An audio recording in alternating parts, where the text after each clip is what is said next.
ng lahat. Ngayon po ay kailangan kong subukan linisin itong clutter dito sa aming master bedroom. Kasi sa loob ng mahigit 3 linggo, wala po akong linis dito dahil nga ginagawa yung aming bathroom.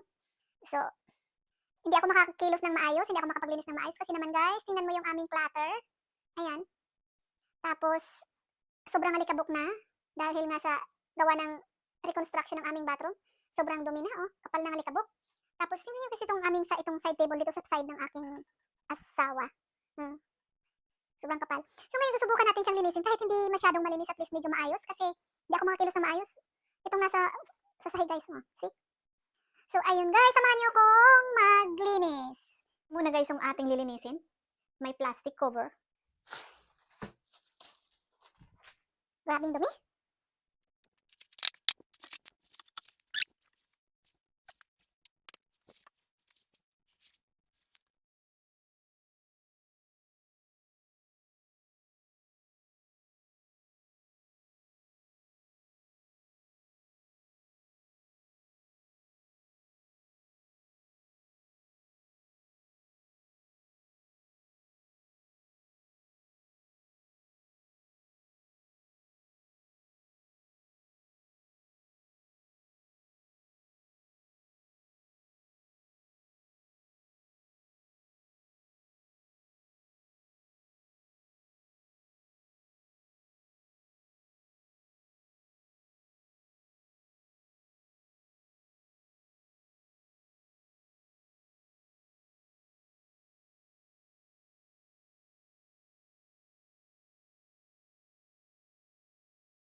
Sa Philippine rate, yung trabaho ko noon, maayos naman, nakaka-survive naman ako kasi mataas naman talaga yung sahod ko.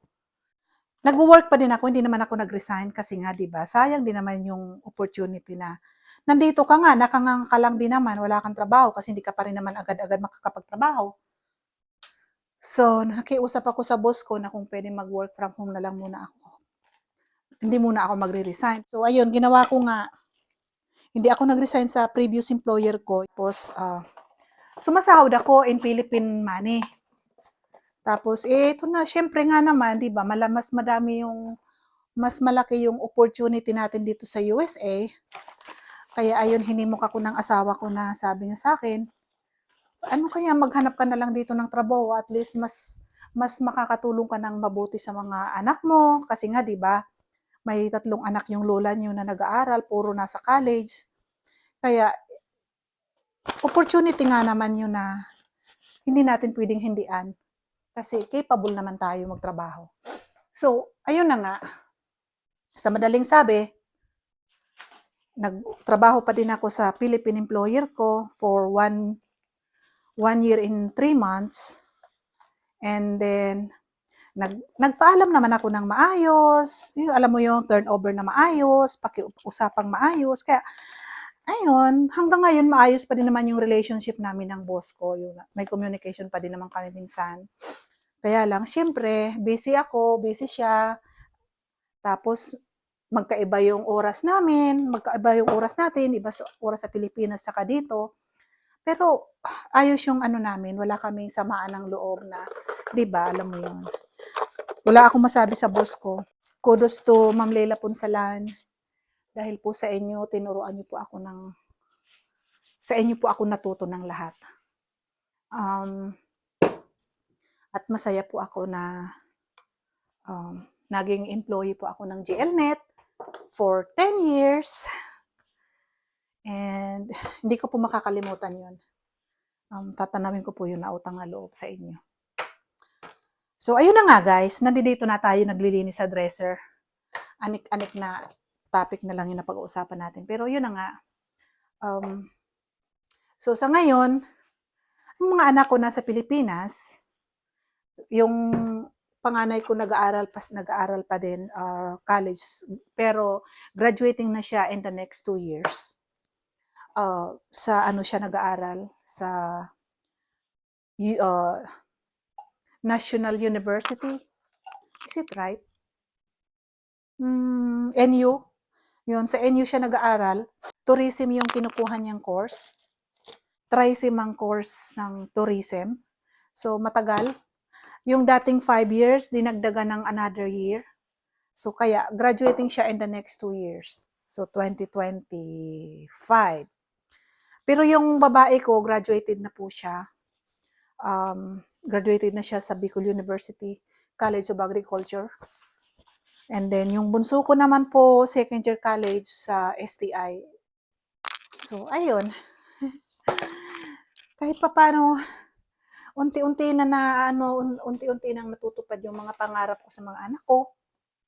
Alam nyo yun, yung mapagtapos sila ng pag-aaral. Kasi bilang magulang, yun lang din naman yung pangarap natin na mapagtapos natin yung mga anak natin. Kasi para din naman sa kanila yun pagdating ng araw. Kasi, syempre, yun lang naman pamana natin na hindi maaagaw ng kahit sino man yung pinag-aralan, yung education.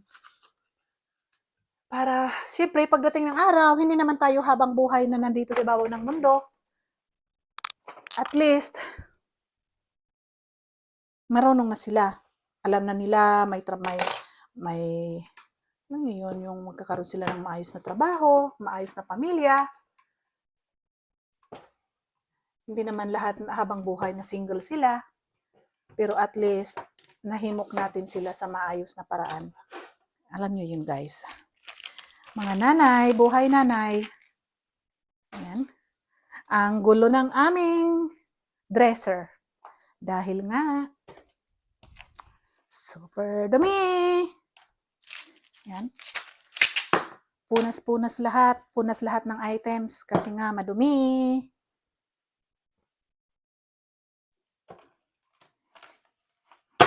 Oh my gosh.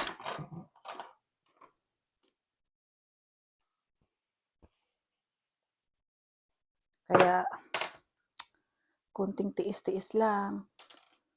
Ayan. Tapos naman, dito naman, sa US, wala ako masyadong gimmick dito. Workaholic lang ang lola nyo. Pagdating sa trabaho, bahay, trabaho. Ayun, yun lang po yung routine ko araw-araw. Friends gatherings kami, pero hindi naman yun lagi-lagi. Minsan lang. Kapag may mga occasion, yun lang.